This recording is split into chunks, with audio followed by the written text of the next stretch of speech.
অনেক আগেই ইরান তার ক্ষেপণাস্ত্র শহর উন্মুক্ত করে গোটা বিশ্বে আলোচনার জন্ম দিয়েছিল, কিন্তু ইসরায়েল আর যুক্তরাষ্ট্রের 12 দিনের যৌথ হামলায় সেই ক্ষেপণাস্ত্র শহরের ভূমিকাই দেখা যায়নি।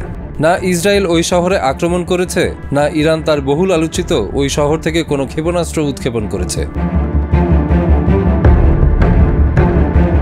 তবে এবার জানা গেল ইরান কেন তার শহরটি এই যুদ্ধে ব্যবহার করেনি। কারণ খামেনির দেশটির ওই শহরে মজুদ রয়েছে ভয়ঙ্কর সলিড ফুয়েল ক্ষেপণাস্ত্রের বিশাল ভাণ্ডার।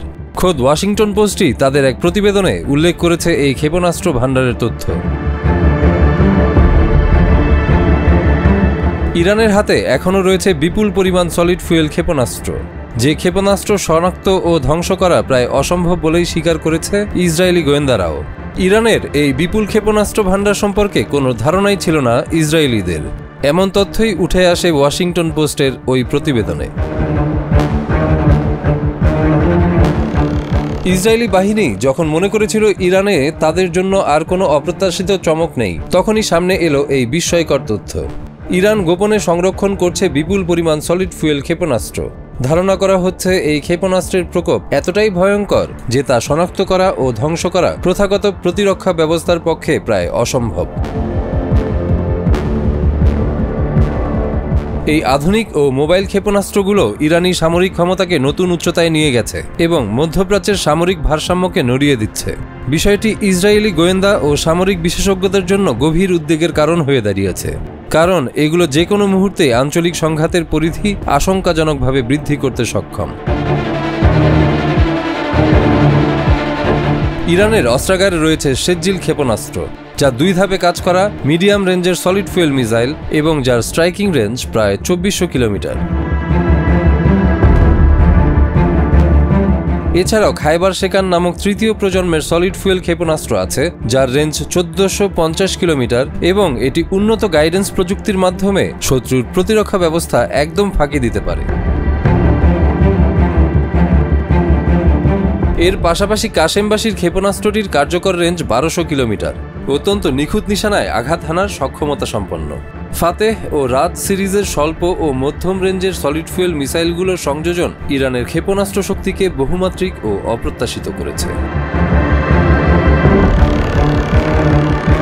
এই ক্ষেপণাস্ত্রগুলোর নাম আগে থেকে জানা থাকলেও এগুলোর উপাদান সম্পর্কে কোনো ধারণা ছিল না ইসরায়েল বা তাদের মিত্রদের কাছে। ইরান ইসরায়েলের 12 দিনের হামলার প্রকোপ এতটাই ছিল যে ক্ষেপণাস্ত্রগুলো ধ্বংস করার চেষ্টায় যুক্তরাষ্ট্র ও ইসরায়েলের অস্ত্রভাণ্ডার খালি হয়ে গেছে।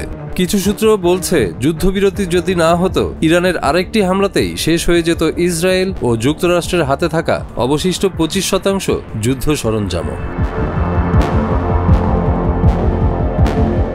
গোপন তথ্য অনুযায়ী ইরান চীনের কাছ থেকে অবাধে এবং বৃহৎ পরিমাণে অ্যামোনিয়াম পারক্লোরেট আমদানি করছে। এই কাঁচামাল দিয়ে প্রায় 800টিরও বেশি আধুনিক সলিড ফুয়েল ক্ষেপণাস্ত্র প্রস্তুত করা সম্ভব। এসব ক্ষেপণাস্ত্রের কিছু অংশ ইরানের মিত্র বিদ্রোহী গোষ্ঠীগুলোর কাছে পৌঁছে যাচ্ছে বলেও উল্লেখ করা হয়। সলিড ফুয়েল ক্ষেপণাস্ত্রের সবচেয়ে বড় সুবিধা হলো এগুলো দ্রুত প্রস্তুত ও মোতায়েনযোগ্য। এই ক্ষেপণাস্ত্রগুলো গোপনে সম্পূর্ণ প্রস্তুত অবস্থায় সংরক্ষণ করা যায় এবং প্রয়োজন মাত্রই মুহূর্তের মধ্যে হামলা করা সম্ভব। তাই শত্রুপক্ষের জন্য এগুলো শনাক্ত ও ধ্বংস করা অত্যন্ত কঠিন। ক্ষেপণাস্ত্রগুলো মোবাইল লঞ্চারের সাহায্যে দ্রুত অবস্থান পরিবর্তন করতেও সম্ভব, যা প্রতিরক্ষা ব্যবস্থা ও গোয়েন্দাদের জন্য চূড়ান্ত চ্যালেঞ্জ তৈরি করে। আধুনিক অ্যান্টি মিসাইল সিস্টেমগুলোর জন্যও এগুলোকে মাঝপথে নামানো কঠিন। ইসরায়েলি গোয়েন্দারা পূর্বাভাস দিচ্ছেন এই সলিড ফুয়েল ক্ষেপণাস্ত্রসমূহ ইসরায়েলের প্রতিরক্ষা ব্যবস্থার গোপন দুর্বলতাকে উদ্বুদ্ধ করতে পারে ও যে কোনো সময় বড় ধরনের আঘাতের সৃষ্টি করে। আঞ্চলিক ক্ষমতার ভারসাম্য বদলে দেওয়ার সম্ভাবনাযুক্ত এই অস্ত্রগুলো বর্ধিত সংকটের সূত্রপাত ঘটাতে পারে বলে বিশেষজ্ঞরা জানিয়েছেন। সবচেয়ে গুরুত্বপূর্ণ বিষয় হচ্ছে এই ক্ষেপণাস্ত্রের রূপান্তর, সংরক্ষণ ও ফায়ারিং সিদ্ধান্ত সম্পূর্ণ নিয়ন্ত্রণে রয়েছে ইরানের সামরিক নেতৃত্বের হাতে। ফলে আঞ্চলিক নিরাপত্তার পরিস্থিতি অতি সংবেদনশীল হয়ে উঠেছে এবং ইরান ইসরায়েল সংঘাতে নতুন মাত্রা যোগ করার আশঙ্কা তৈরি হয়েছে। আন্তর্জাতিক মহল উচ্চ সতর্কতায় এসব তথ্যের ভিত্তিতে ক্রমাগত পর্যবেক্ষণ ও প্রতিক্রিয়ার প্রস্তুতি নিচ্ছে। এখন বিশ্বজুড়ে নজরে রয়েছে ইরানের এই গোপন ক্ষেপণাস্ত্র মজুদ ও সক্ষমতাকে কিভাবে মোকাবেলা করা হবে। এবং মধ্যপ্রাচ্যের সামরিক শক্তিবিন্যাস কোন দিকে এগোবে সেটি নির্ধারণে ভবিষ্যৎ পদক্ষেপগুলো কীরকম হবে।